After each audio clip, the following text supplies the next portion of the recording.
We live? All right. We in the building, man. What's going on, everybody? What's going on? Hey, yo, today is West Coast Wednesday. It is July the 26th, 2000, and wonderful 23, and you already know what I'm on. A whole nother level. That's right, baby. Hey, shout out to Global Hustle LA. Shout out to 1111 Network, I2I Imaging, Cali's Finest Radio, the whole squad, 39th Chamber, the whole squad, man. We up, bro. You know what it is. I am your host, man. This is a tough pill to swallow when we expose the truth and we dig deep till we get to the root. You already know what it is, all right? Okay, listen. I am the promo king 5 Stacks, and this is that platform where I'm gonna talk my shit. So I hope you're ready. Let's go. Now today is a very important day in hip hop history. Okay, in 1988, Eric B and Rakim, they released their second album, Follow the Leader. Huge album. Can't say enough about Rakim. Rakim, when it comes to your classic lyricism, that man was like, or is, because he's still alive, but his skill was just unmatched, unrivaled for the time period in which he had his renaissance and exploded onto the scene.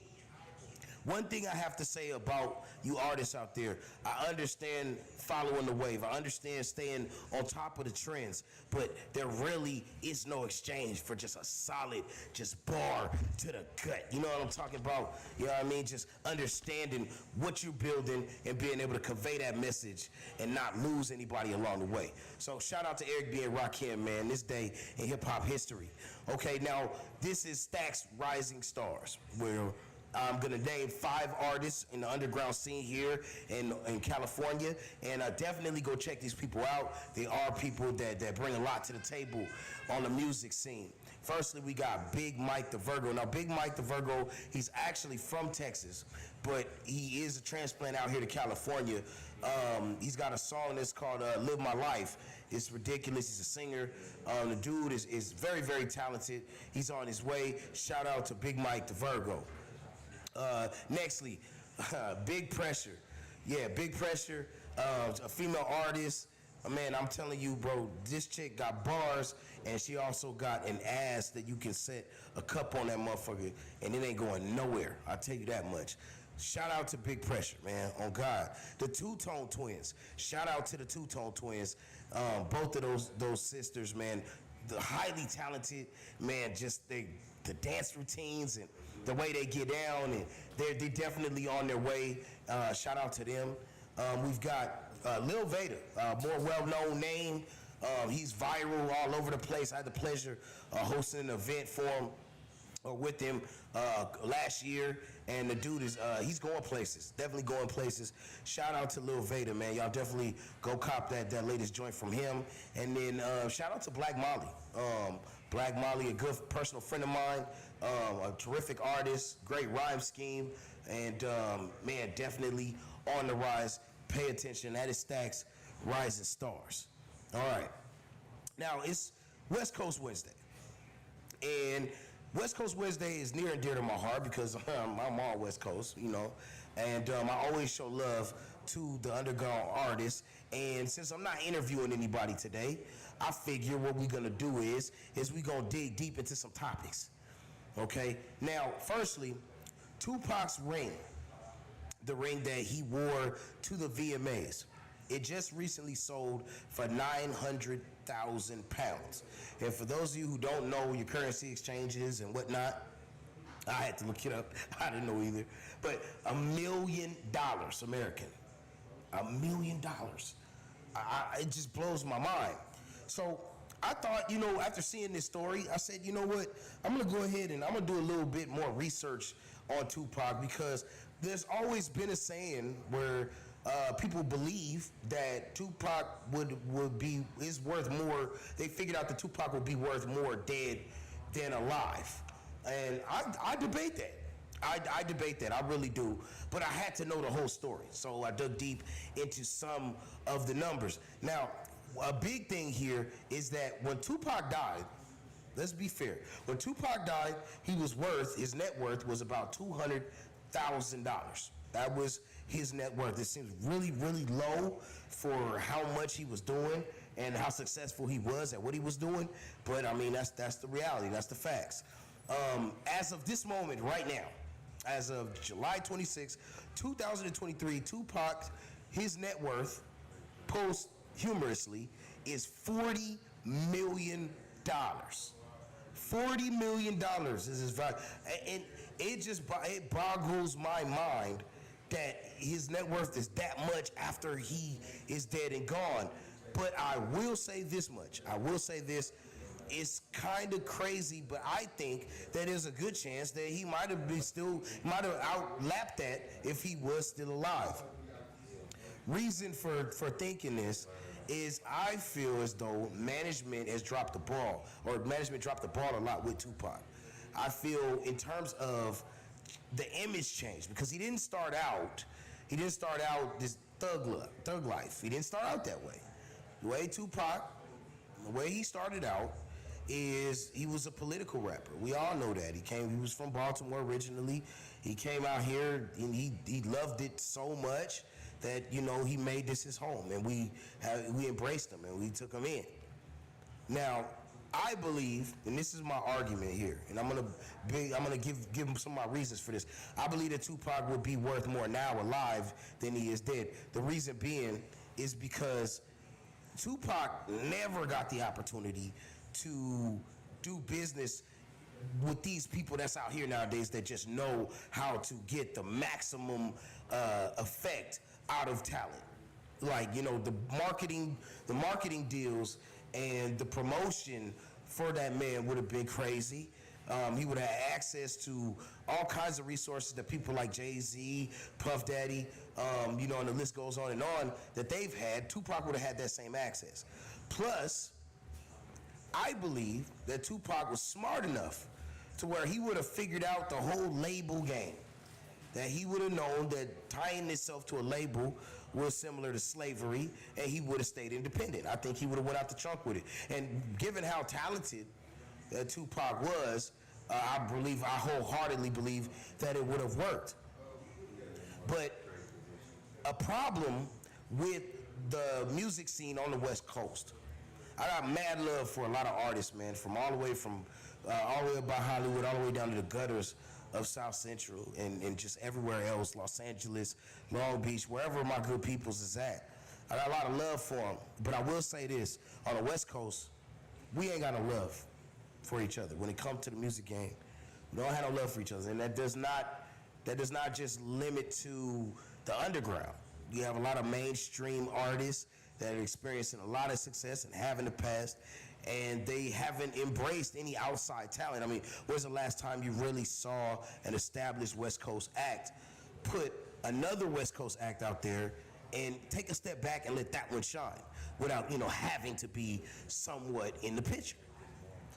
I think that what kills a lot of the legends when it comes to the West Coast hip hop is the fear of change. And in shout out to Lex, having a conversation with Lex off camera, you know, it made a lot of sense. The attitude and the mood out here in California is crazy because it is kind of a cutthroat mentality that we grow up with in a lot of from the backgrounds that we come from. So naturally, it would translate over to the music game because naturally, the best artists are the ones that resonate with the streets. But, however, I think that that puts a ceiling on an artist. And I don't think that Tupac might have necessarily had that ceiling put on him, but there was a certain ceiling put on him when he was with Death Row. I mean, let's just be real. There was certain companies he was never going to be able to do business with as long as he was with Death Row, just because of the image. And the image is very important to note here. The people that control your image, the people that control the direction of your career, those are the people that are directly responsible with how well you are perceived by the general public. So therefore, they're going to shape you the way that they want to shape you. This is why your image and your likeness are so important. As an artist, or just as a creative in general, that's why your image and having control and understanding who you are as a creator is so important. You have artists out there right now that don't understand the benefit of a collaboration. A lot of West Coast artists that have been around for a long time, you know, they stay true to their soil, and there's nothing wrong with that. But you put yourself in a box. There's a reason why the Dirty South and the East Coast have so much, why you see so much coming from those areas with such a mixture of talent. Because when you got a legend from the South, or you got a hip-hop legend from the East Coast, you can catch them on recent remixes. You can catch them on putting these new artists on because they understand the politics of this. You got to remember, man, like, having music by the throat in the moment that you have it, that's a rarity for one. And for two, to maintain it is damn near impossible because time just keeps going. We remember when certain people were on top of the game, people like Snoop Dogg had to change. Snoop Dogg's still on top of the game, don't get me wrong. But he's more of a business. He's more of a brand now. He's a brand. He's a household name. He's a brand. You know, most people that grew up listening to his music, I mean, the man still, shout out to Snoop Dogg, he's still eating off of Doggy Style. Still eating off of Doggy Style to this day, as he deserves. But he could have never stayed in that box of crippin'. Like, you know, it's always going to be in him, but it's only marketable so far. This is why the man was smart enough to be able to branch out into different genres and being able to dominate those genres. Hell, even people like Jay-Z on the East Coast learned how to branch out, work with different artists, you know what I mean? At least the ones he fucked with. But never underestimate the power of a collaboration. It's very, very strong. And it also, it diversifies like how much attention that you can get. That's very important. I mean, why would you short yourself? You got two audiences versus one. And you might not relate to a certain artist. You might not relate to him, but you know what? I bet you relate to the money that his supporters will spend. So if you're a West Coaster and you want to continue growing, or you want to grow at all, just recognize the power of a good collaboration. Overall, controlling your image, using it in a positive light, working with the right people, it's really part of the blueprint for success. Very much so. So the last thing that I'll say about this is that Tupac, to me, would have been worth more today if he was alive, just because of so many other things he was going to be able to get involved with, and different properties he probably would have owned, and just the contacts and connections he would have made. He would have probably been a director, producer, would have had series, movies. The man was brilliant. So just know, artists, who controls your image controls your life in a lot of ways, because you might not necessarily live with that image is being portrayed, but there are other people that will hold you to it. Absolutely. And that is yet another tough pill to swallow. Facts. Now, I want to talk about, fuck it, let's do it, the C-Mac and Snoopy Badass situation. I'm not going to say too much about this, partially because I know one of these parties involved, and I don't want to put too much business out there. So I'm not going to do that. But I'm going to say this, all right? Now, any nigga out there that wants to give the beef, let me back up. For those of you who don't know, okay, there's a beef kind of brewing with everybody's resident comedian, gangster, Crip Mac, and Snoopy Badass. Now, these two are beefing, and it appears to be, you know, the baby mama is in the middle of this. We've been seeing various pictures of C-Mac hugged up with his baby mama. They tongue kissing, they doing all kind of crazy stuff. A lot of people believe it's for the clout. Some people believe that they're happy together. Who knows? That's none of my business. The fact is that it's none of our business. Even if Snoopy Badass wants to be involved with it, that is none of our business as the general public. We need to realize the power that some of this shit has. Because you always have people that are gonna believe damn near anything that they're told. They're called sheep. They're gonna believe damn near anything that they told. So to hear that this man from this hood has a beef with this man from another hood. You ever play a game of telephone? It starts out one way on one end, and by the time it gets to the other end, it's something completely different.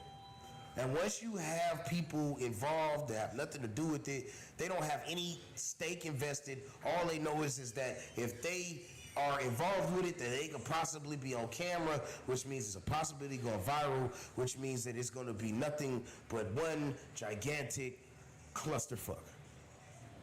Yes. So if you want to support these two gentlemen, buy an album.